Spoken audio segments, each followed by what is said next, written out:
किसी भी चीज का निर्माण जितना रोचक और आश्चर्यजनक होता है, उतना ही ये रहस्यमय भी होता है। जी हाँ दोस्तों, कभी कभी ये तय कर पाना कि आखिर किस चीज का निर्माण कैसे हुआ है, हमेशा ही अधूरा ही रह जाता है। जैसे कि ब्रह्मांड में मौजूद चीजें या फिर पृथ्वी पर जीवन की शुरुआत। इसके विषय में सटीक तौर पर ये कह पाना कि आखिर ब्रह्मांड का निर्माण कैसे हुआ, पृथ्वी कैसे निर्मित हुई और पृथ्वी पर जीवन कैसे अस्तित्व में आया, ये काफी मुश्किल है। लेकिन दोस्तों, इंसान शुरू से ही ऐसे सवालों के जवाब के लिए संघर्ष करते आ रहे हैं और काफी हद तक उन्होंने इन सवालों के जवाबों को ढूंढ भी लिया है। अलग अलग महान लोगों ने अपनी अलग अलग थियरीज से यह पता लगाने की कोशिश की कि आखिर कैसे पृथ्वी का और पृथ्वी पर जीवन का निर्माण हुआ। तो दोस्तों, आज की इस वीडियो के माध्यम से हम यही जानने समझने की कोशिश करेंगे कि हमारी पृथ्वी का निर्माण कैसे हुआ, पृथ्वी पर जीवन कब पनपा, पृथ्वी पर पहला जीव कैसे आया और कैसे हम इंसान अस्तित्व में आए, इंसान का शुरुआती जीवन कैसा था। दोस्तों, वीडियो काफी इंटरेस्टिंग होने वाली है, इसलिए बिना स्किप किए हुए वीडियो को अंत तक अवश्य देखें। तो चलिए शुरू करते हैं। दोस्तों, पृथ्वी पर पहले जीव का निर्माण पानी में हुआ और पृथ्वी पर पानी कैसे आया, इसके विषय में वैज्ञानिकों की अलग अलग थियरीज हैं, जिनमें से एक में ये कहा गया है कि पृथ्वी के शुरुआती दौर में अंतरिक्ष से बड़े बड़े एस्टेरॉयड्स पृथ्वी से टकराते थे और उन्हीं एस्टेरॉयड्स से पृथ्वी पर पानी आया। कुल मिलाकर पृथ्वी पर जीवन की शुरुआत कैसे हुई, इसे समझने के लिए हमें सबसे पहले यह जानना होगा कि हमारी पृथ्वी का निर्माण कैसे हुआ, कैसे ब्रह्मांड के निर्माण के बाद हमारे सोलर सिस्टम में हमारी पृथ्वी का निर्माण हुआ। तो चलिए सबसे पहले ये जानते हैं कि पृथ्वी का निर्माण कैसे हुआ पृथ्वी का निर्माण। दोस्तों, धार्मिक मान्यताओं के अनुसार तो पृथ्वी का निर्माण देवी देवताओं या ईश्वर ने किया। उसमें से भी ईसाई और इस्लाम की मान्यताओं के अनुसार पृथ्वी के निर्माण के विषय में अलग अलग बातें कही गई हैं। लेकिन अगर विज्ञान के नजरिए से देखें तो वैज्ञानिकों का मानना है कि पृथ्वी पहले बेहद गर्म थी, यानी कि एक आग का गोला जो कि सूर्य से ही निकली है, लेकिन समय के साथ साथ ठंडी होने के कारण इस पर जीवन की उत्पत्ति संभव हो पाई।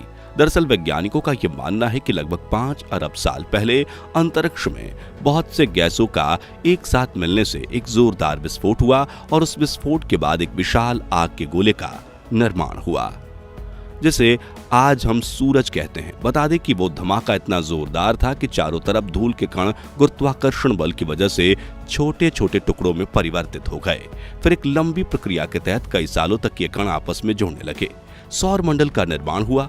सौर मंडल के निर्माण से ये जाहिर होता है कि सूरज के अलावा पृथ्वी सहित बाकी अन्य ग्रह भी निर्मित हो चुके थे, लेकिन उस वक्त पृथ्वी पर किसी तरह के जीवन की उत्पत्ति संभव नहीं थी। जी हाँ दोस्तों, लगभग 4.54 अरब साल पहले पृथ्वी का तापमान 12,000 डिग्री सेल्सियस तक था, यानी कि हमारी पृथ्वी उस समय उबल रही थी। पृथ्वी पर गर्म लावा और चट्टानें, कई जहरीली गैसें भी हुआ करती थीं। उस दौरान पृथ्वी के साथ एक और घटना घटित हुई, जिससे पृथ्वी के उपग्रह यानी चांद का निर्माण हुआ। जी हाँ दोस्तों, वैज्ञानिकों के अनुसार पृथ्वी की उत्पत्ति के बाद थिया नामक एक ग्रह बेहद ही तेजी से पृथ्वी की तरफ बढ़ रहा था। फिर एक समय यह पृथ्वी से टकरा गया। इस टकराव से एक जोरदार विस्फोट हुआ, जिससे थिया नामक ग्रह 2 टुकड़ों में बंट गया। उसका एक टुकड़ा पृथ्वी के गुरुत्वाकर्षण में बंध गया। दोस्तों, तब से वही टुकड़ा जो आज चांद के रूप में जाना जाता है, पृथ्वी की परिक्रमा कर रहा है। पृथ्वी ठंडी हुई और हुई एकल कोशिका जीवाणुओं की उत्पत्ति। दोस्तों, शुरुआती दौर में पृथ्वी पर लगातार ज्वालामुखी फट रहे थे, साथ ही उल्कापिंडों की बरसात भी हो रही थी। लेकिन कहा जाता है ना कि हर रात की सुबह होती है, ठीक उसी तरह पृथ्वी पर मच रही तबाही भी अपने अंत समय में थी। यूं कहें कि जो आफत आसमान से पृथ्वी पर बरस रही थी, उन्हीं आफतों के साथ पृथ्वी पर एक उम्मीद भी बरस रही थी। जी हाँ, दरअसल अंतरिक्ष से गिरते उल्कापिंडों के माध्यम से ही पृथ्वी पर पानी और नमक के साथ साथ अन्य पदार्थ भी आ रहे थे। इनमें कार्बन डाइऑक्साइड, अमीनो एसिड आदि पदार्थ भी शामिल थे। ये सभी पदार्थ जीव जंतुओं और पौधों में पाए जाते हैं। दोस्तों, यह प्रक्रिया भी लंबे समय तक चली और एक लंबे अंतराल के बाद पृथ्वी पर पानी एकत्रित हो गया। हालांकि अभी भी उल्कापिंड पृथ्वी पर गिर रहे थे और अब कई उल्कापिंड तेजी से गिरने के कारण पृथ्वी में काफी गहराई में चले जा रहे थे। जिससे उन उल्कापिंडों पर सूर्य की रोशनी नहीं पड़ती थी। ऐसे में वो उल्कापिंड पानी में ही जमने लगे, ज्वालामुखी की दरारों में भी घुसने लगे, जिससे कि ज्वालामुखी से धुएं निकलने लगे। इन धुओं में कई तरह के केमिकल्स थे और इसी प्रक्रिया के दौरान पृथ्वी पर पहले जीव रूप में एकल कोशिका जीवाणु की उत्पत्ति हुई। फिर धीरे धीरे समय बीतता गया और समुद्र की निचली सतह पर पौधे, पत्तियां और उन पौधों पर जीवित जीवाणु भी उत्पन्न होने लगे। ऑक्सीजन का निर्माण। दोस्तों, ज्वालामुखी से निकलने वाले धुएं में कई खतरनाक केमिकल्स थे। दूसरी ओर जो जीवित जीवाणु पृथ्वी पर अस्तित्व में आ चुके थे, उन्हें वैज्ञानिक भाषा में स्ट्रोमेटोलाइट कहा जाता है। वे अपना भोजन सूर्य की किरणों से बनाने लगे। इस प्रक्रिया को प्रकाश संश्लेषण कहा जाता है। दोस्तों, प्रकाश संश्लेषण की प्रक्रिया में सूर्य का प्रकाश कार्बन डाइऑक्साइड और पानी को ग्लूकोज में परिवर्तित करता है। बता दें कि इस प्रक्रिया के दौरान ऑक्सीजन गैस बनती है, यानी कि पृथ्वी पर ऑक्सीजन का निर्माण होने लगता है। महासागरों में ऑक्सीजन गैस के भर जाने से ही पानी में मौजूद लोहे में जंग लगने लगी, जिससे पता चलता है कि कैसे पृथ्वी पर लोहे भी अस्तित्व में आए थे। दोस्तों, वैज्ञानिकों के मुताबिक करीबन 2 अरब साल पहले पृथ्वी पर ऑक्सीजन का स्तर बढ़ गया था। साथ ही पृथ्वी जहां अपने शुरुआती समय में काफी तेजी से घूमती थी, उसकी रफ्तार भी कम हो गई थी। चांद भी शुरू में पृथ्वी के काफी नजदीक था, लेकिन इस वक्त चांद भी पृथ्वी से एक अच्छी खासी दूरी पर पहुंच गया था, जिससे समुद्री तूफान भी काफी हद तक शांत हो चुके थे। इस दौरान पृथ्वी पर महाद्वीपों का निर्माण भी हो रहा था। बता दें कि अब भी ज्वालामुखियों के फटने और उनसे जहरीली गैसों के निकलने का सिलसिला जारी था। जहरीले गैसों में कार्बन डाइऑक्साइड सूर्य से निकलने वाली किरणों को अवशोषित करने लगे और पृथ्वी का तापमान बढ़ने लगा। बढ़ते बढ़ते तापमान से समुद्र में गर्मी पैदा होने लगी और इससे समुद्र का पानी भाप बनकर बादलों का रूप लेने लगा। दोस्तों, इन बादलों से पृथ्वी पर उस वक्त अम्लीय वर्षा होती थी। हालांकि एक लंबी प्रक्रिया के बाद पृथ्वी का तापमान घटने लगा। तापमान इस हद तक घटा कि पृथ्वी पर अब आइस एज आ चुकी थी। हालांकि अब भी पृथ्वी पर ज्वालामुखी फट रहे थे, लेकिन इसी दौरान पृथ्वी पर ओजोन परत का निर्माण भी हो रहा था। यह ओजोन परत पृथ्वी के लिए एक वरदान साबित होने वाला था। जी हाँ दोस्तों, इस ओजोन परत के निर्माण के बाद सूर्य की खतरनाक किरणें धरती पर नहीं पहुंच पा रही थीं और धरती पर किसी भी जीव को जीवित रहने के लिए सूर्य की इन खतरनाक किरणों से बचना बेहद जरूरी था। दोस्तों, ओजोन परत के निर्माण के बाद यह परत मोटी होती गई, जिससे पृथ्वी पर ऑक्सीजन गैस की मात्रा बढ़ गई और फिर धीरे धीरे पेड़ पौधे अस्तित्व में आने लगे। साथ ही समुद्र से जीव निकलकर धरती पर भी रहने लगे और फिर उनमें एवोल्यूशन का दौर शुरू हुआ। दोस्तों, एवोल्यूशन की एक प्रक्रिया के तहत पृथ्वी पर सबसे विशालकाय जानवर डायनासोर अस्तित्व में आए। एक और तबाही और डायनासोर का अंत। दोस्तों, जिस वक्त डायनासोर पृथ्वी पर थे, उस वक्त तक पृथ्वी हरी भरी थी और अन्य जीवों से भरी पड़ी थी। बता दें कि पृथ्वी पर सब कुछ सही चल रहा था। समय पर बारिश होती थी और मौसम समय पर बदलते थे और पेड़ पौधों के साथ साथ अन्य जीव भी विकास प्रक्रिया कर रहे थे। लेकिन दोस्तों, किसी को इस बात की जरा भी भनक नहीं थी कि एक ऐसी तबाही आने वाली है जिससे पृथ्वी पर पनपे जीवन का अस्तित्व खतरे में पड़ने वाला है। जी हाँ, लगभग 66 मिलियन साल पहले एक विशाल का एस्टेरॉयड धरती से टकराया। उस टकराव से धरती पर भीषण तबाही मची। यह टकराव इतना खतरनाक था कि उस वक्त पृथ्वी का इकोसिस्टम और वातावरण पूरी तरह से खत्म हो गया। टकराव के वक्त ही बड़ी संख्या में डायनासोर मारे गए। कुछ जीव इस तबाही के दौरान पानी के अंदर चले गए, लेकिन टकराव से एस्टेरॉयड के टुकड़े काफी ऊंचाई में उछल गए।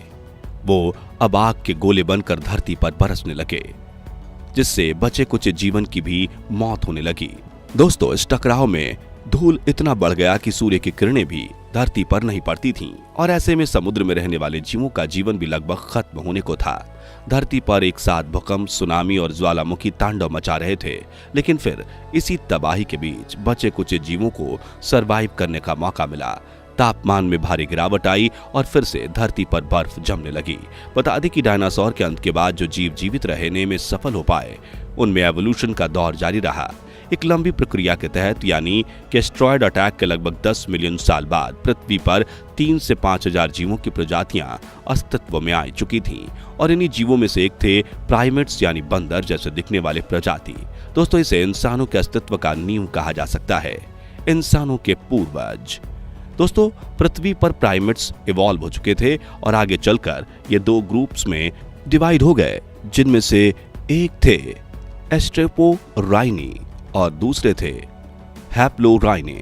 दोस्तों एस्ट्रेपोराइनी को वेट नोज प्राइमेट्स कहा जाता है, इनमें सूंघने की शक्ति ज्यादा थी, और हैप्लोराइनी को ड्राई नोज प्राइमेट्स कहा जाता है, इनमें देखने की शक्ति ज्यादा थी। दोस्तों वैज्ञानिकों के अनुसार यही प्राइमेट्स इंसानों के दो एट्रीब्यूट्स दर्शाने लगे थे, सूंघना और देखना। यहाँ से आगे चलकर पृथ्वी पर पहले ऐप अस्तित्व में आए जिन्हें प्रोकॉन्सुल कहा जाता है। इनमें इंसानों के एट्रीब्यूट्स और भी ज्यादा डेवलप्ड थे। इनका वजन तकरीबन 100 पाउंड था, हालांकि उनकी पूंछ नहीं होती थी। और फिर समय के साथ साथ जैसे जैसे इवॉल्व हुए वैसे वैसे पृथ्वी पर गोरिल्ला जैसे जीव अस्तित्व में आए।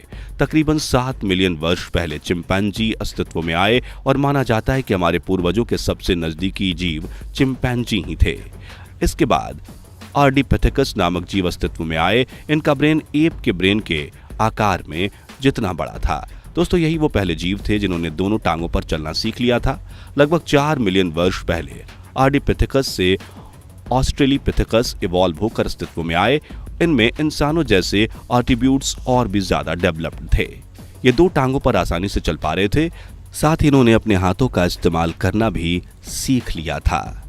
आपको बता दूं कि इसके बाद एक बड़ा बदलाव हुआ।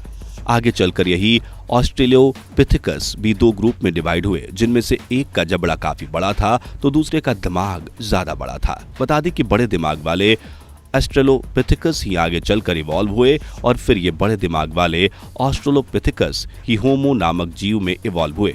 दोस्तों होमो से होमो सेपियंस इवॉल्व हुए और जिनमें ह्यूमन एट्रीब्यूट्स काफी हद तक डेवलप्ड थे। इन्होंने ग्रुप में रहना, औजार बनाना और उन औजारों का इस्तेमाल करना सीख लिया, जिससे ये शिकार करना भी सीख गए। होमो सेपियंस काफी ज्यादा क्रिएटिव और इनोवेटिव थे। इनके दिमाग का विकास और शारीरिक विकास भी लगातार हो रहा था। ये जानवर के साथ रहने लगे और इन्होंने फल और सब्जी उपजाना भी सीख लिया। दोस्तों फल और सब्जी उपजाना मानव सभ्यता के लिए सबसे बड़ा वरदान साबित हुआ। ऐसा माना जाता है कि होमो सेपियंस ही इंसानों के सबसे करीबी पूर्वज हैं। इन्होंने ही आधुनिक इंसानों के लिए काफी चीजें आसान की और उसके बाद इनके द्वारा कई तरह के आविष्कार किए गए, जिसके बारे में हम और आप अच्छी तरह से जानते हैं। तो दोस्तों इस तरह से पृथ्वी के निर्माण, पृथ्वी का वातावरण, जीव के रहने लायक कैसे बना और फिर जीवों के निर्माण के बाद से लेकर होमो सेपियंस तक के सफर के बारे में आपने इस वीडियो के माध्यम से जाना। तो फिलहाल आज की वीडियो में इतना ही। वीडियो को लाइक, शेयर और चैनल को सब्सक्राइब अवश्य करें। मिलते हैं अगली वीडियो के साथ, तब तक के लिए धन्यवाद।